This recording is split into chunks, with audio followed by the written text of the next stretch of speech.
дайны тухай зөвгнөгч Геген Одилегийн алдарт зөвнөл. Дэлхийн 2 дугаар дайны сүүлийн саруудад Америкийн танкийн маш том анги Страсбургээс баруун зүгт хэдэн километрийн хол ууларх газар байрлах Одильянбург нэртэй жижиг хотод иржээ. 1000 гаруй жилийн өмнө Америкийн танкийн анги ирэх тухай урьдчилан зөвнөн хэлсэн гэлэн Геген Одилегийн хуучирсан бош байдаг оршуулгын газрын дэрэгдэх хуучин сүмээс хэдэн метр газар хүнд техникийн гинж хятнаж байлаа. Ирээдүг харж байна гэж баталцгаадаг үзмэрч мэрэгч төлөгч хувьзаа хэлэгчид бүгд өөрсдийн гэсэн арга барилтай байдаг. Харин Геген Одиле тэднээс огт өөр аль нь таньч төсгүй байлаа. Тэрээр 660 онд Баян Герман айлын охин болон төрж 719 онд загалмайлуулсныхаа дараа төрөлхийн сохор байсан нүд нь хараа орсон байна. Геген Одилегийн хачирхалтай амьдралын тухай маш олон домог үлдсэн байдаг ажээ. Өнөөдөр хамгийн их анхаарал татсан олон нийтэд хүрсэн баримт нь Одилегийн ахта бичсэн 2 захидал байдаг. Эдгээр баримтуудыг Геген Одилегийн зөвнөл гэж нэрлэдэг байна.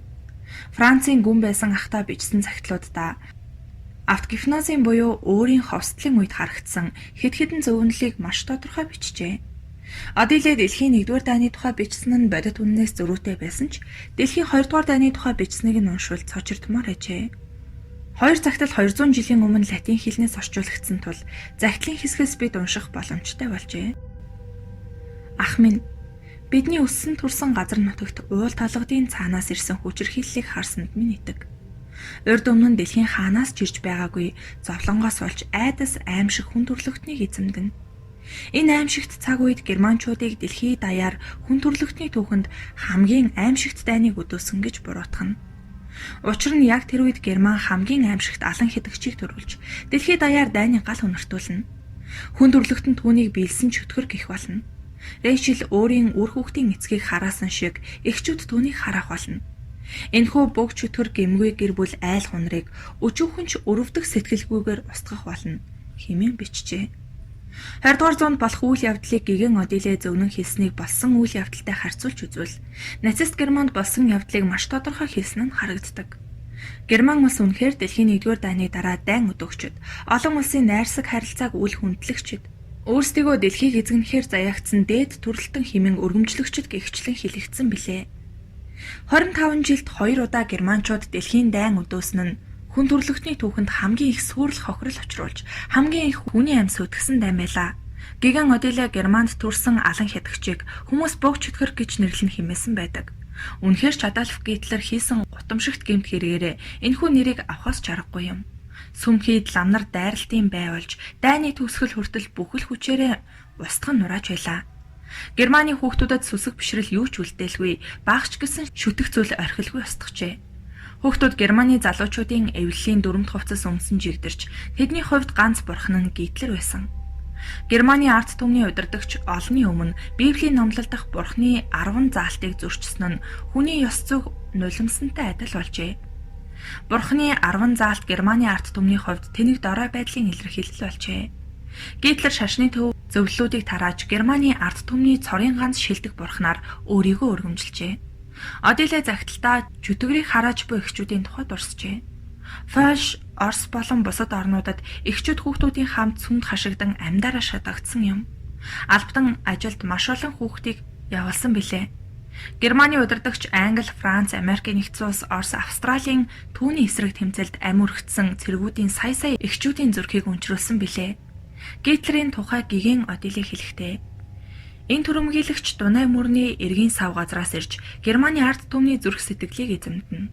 Түүний өдөөсөн дайн хүн төрлөختөн давж гарах ёстой шалгалтуудын хамгийн аимшигтай хүнд нь байх болно. Түүний цэргийн анги маш сайн зэвсгэлсэн. Цэргүүдийн дуулганаас гэрлэн, гарнаас нь хурц галан бороо цацрана.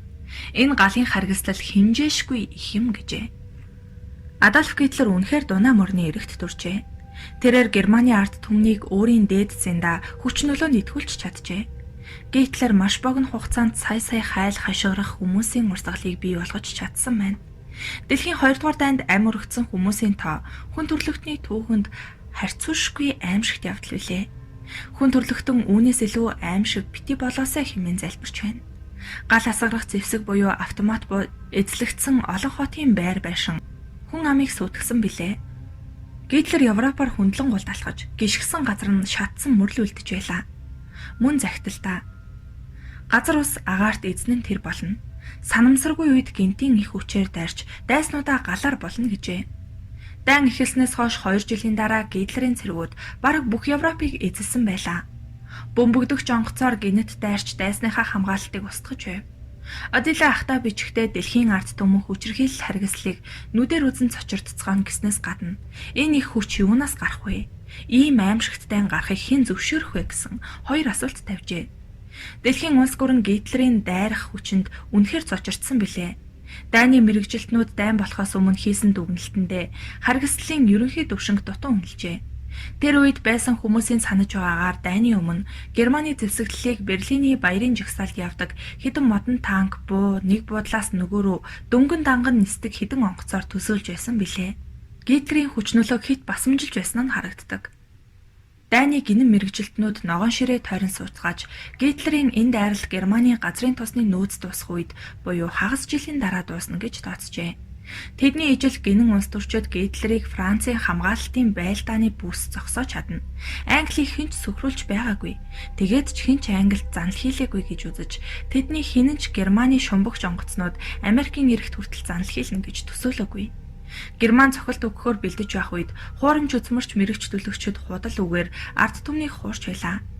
Тэдний үгээр Герман зөвхөн айлган сүрдүүлж дарамталж байна гэж олон сая хүнийг тайвшруулж байсан нь гамшигт үр дүнд хүргэсэн юм. Дэлхийн ард түмэн Гитлерийн хорлонт дайралтанд үнэхээр цочирдсан бөгөөд Гиген Одиле үүнийг 1300 жилийн өмнө урьдчилан харж хэлжээ. Хойч үеийнхэн дэлхий даяар энэхүү түрэмгийлэгчийн эсрэг нэгдэн түүний эрчтэй дайралтанд эсэргүүцэл үзүүлж чадахгүй гайхна. Энэ дайн удаан үргэлжилнэ гэжээ. Гитлерийн эсрэг бүлэглэл ямар хүчин мөхөс байсан нь эдүгээч түүх судлаачдын судалгааны сэдэв болсоор байна. Гитлер удаан хугацааны турш бараг 3 жил нэг их хохирол амсалгүйгээр дайрч ялж явсан билээ. Гитлерийн талынхан 1945 оны 5 дугаар сард бууж өгсөн бөгөөд Британи улс тэр үед дайны байдалд 6 дахь жилээ өнгөрөөгд байлаа. Мөн захидалд дайн эхэлснээс 2 жил хагасын дараа түрэмгийлэгч хамгийн их газар нутгийг эзлэх болно. Энэ нь түүний цус ялалтын эхний хэсгийн төгсгөл болно. Түрэмгийлэгч миний эзэрхийллийг хүлээн зөвшөөр гэж уриална. Эсрэг талынхан энэ уриалгыг үл зөвшөөрөн түүний хүчийг үнэлээгүй тул би ялах учир та нар зовлон дунана гэж хашгирна гэжээ. Зөвлөлтийн энэ хэсгийг бодит байдалтай харьцуулбал Дэлхийн 2 дугаар дайн 1939 оны 9 дугаар сард эхэлж 2 дахь жил нь 1940 оны 9 дугаар сард дахин хагас жилийг нэмбэл ойролцоогоор 1941 оны 2 эсвэл 3 сар болж байна. Энэ үед Гитлер дайныг 2 фронтоор үргэлжлүүлэхээр бат шийдэн энэ шийдвэрээ 1941 оны 6 дугаар сард Орос улс руу дайрсан дайралтаар ажил хэрэг болж өгчээ. Энэ нь Гитлерийн болон нацизмын дэглэмийн төгсгөлийн эхлэл болсон байдаг. Энэхүү дайралтын дараа Европын хөгжлийн төлөө гэдэг нь тодорхой болсон тул Гитлерийн эсрэг бүлэг норжээ. 1942 оны 9 дугаар сард Адольф Гитлер агуу гүрний их хурал дээр чанга дуугаар хашгиран дайсан устгагдана. Бүхнийг эзэрхийлэх нь Герман улсын хувь тавилан. Энэхүү үүргийг биелүүлэх хүч надад байна. Та нарт амлая гэжээ. Захидалд дайны 2 дахь хэсэг эхний хэсгийн хагастай тэмцэх хугацаанд үргэлжилж энэ үеийн эрчин өмнөхөөсөө арай суларсан байна. Түүнийг даган хинч хүлээгээгүй гинтийн олон явдлууд болж 20-ад улсын мөргөлдөөн нь дэлхийд бас л зовлон гамшиг авчирна. Энэхүү 2 дугаар хэсгийн хагаст зарим улс орон инх тайвныг хүсэх боловч тэдний дуу хоолойг хинч сонсохгүй гэжээ. Байлдаж буй улсуудын хүч суларснаас дайны 2 дахь хэсэг эхнийхээсээ эрч багтай болсон нь үнэн. Гэвч зөвгөнлийн энэ цэг дээр цаг хугацаанд зөрч байна. Одилегийн хэлснээр дайны эхний хагас 18 сар үргэлжлэн дараагийн хагас нь 9 сар үргэлжлэнэ гэсэн үг. Гэтэл үнэн хэрэгтээ 2 дахь хэсэг нь хэдэн жилээр сунжирсан байна. Тэр үед Германд эдийн засгийн хаалт үүсч Германы тэнгисийн цэргийн байлдааны анги устгагдсан байна. Гинтийн явдал зовлон гамшигын тухай хэлсэн үг дайны харгислалыг улам дэврээсэн техникийн шинэ нээлтүүд буюу удирдлагатай пуужин, байлдааны онгоцнууд бөмбөгдөгч онгоц, мөн радарыг нээсэн явдлыг хэлсэн байж болох юм. Одиле 20 улсын мөргөлдөөний тухай ярьсан эдгээр улсуудын тоо 20-оос илүү гарч байлаа. Тэдний дуу хинч сонсохгүй гэсэн нь Тегеран Яалтад татгалцсан инх тайвны тухай нууц уулзалт тулдыг хэлжээ. Тэрээр зөгнөлдөө үргэлжлүүлэн бичгтээ. 3 дахь хэсэг хамгийн богино хугацаанд үргэлжилнэ. Дарамгуулагч өөрийн дайчиддаа итгэхээ болно. Энэ цаг үеийг дайран эзлэлтийн үе гэж нэрлэх ба дайны гал асаасан гэмтнүүдийг хийсэн хэрэг харгислалын төлөө шийдэхэд бэлдэж эхлэх үе. Уулнаас цус салхилж дарангуйлагчийн дайчдын эхнэрүүд уурсан босно гэжээ. Үнэхээр дайран эзлэлт болсон 1944 онд удирдагчдын амьдралын сүүлийн сарууд эхэлжээ. Энэ үед хүч хуваагдсан эргэлт болж Гитлерийн генералууд түүний амь насанд халджээ.